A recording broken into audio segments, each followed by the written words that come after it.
Kentucky is working to find its place in the nation's AI boom. We are already seeing proposals for new data centers in the eastern, central, and western parts of the state. Well, WKYT's Jackson Plank reports on the conversations that both state and local leaders are having right now as they're trying to figure out what's next. Our top story tonight. The race is on to secure America's position in the global artificial intelligence boom, and some state leaders want Kentucky to power it.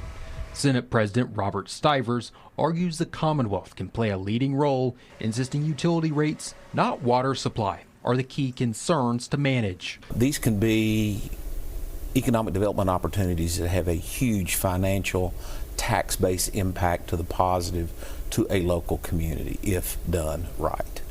In an interview with WKYT's Bill Bryant, Senator Stivers acknowledged challenges that lie ahead. However, he says if data centers want to pave their own way, Kentucky can lead the charge in supplying high-demand AI.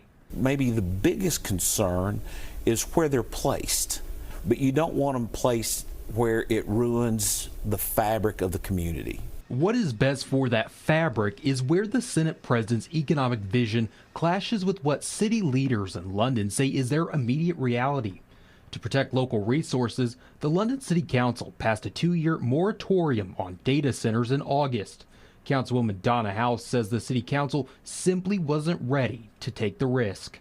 We weren't comfortable with that. The citizens aren't comfortable with it. The City of London doesn't have the expansion or the infrastructure to support something of that nature.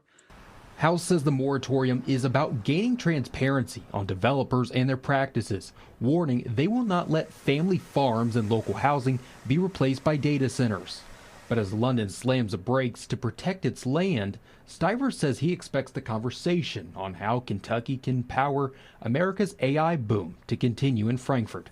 Jackson Plank, WKYT. And House says that the London planning and zoning officials could vote to extend that moratorium for a 3rd year once it expires in 2028.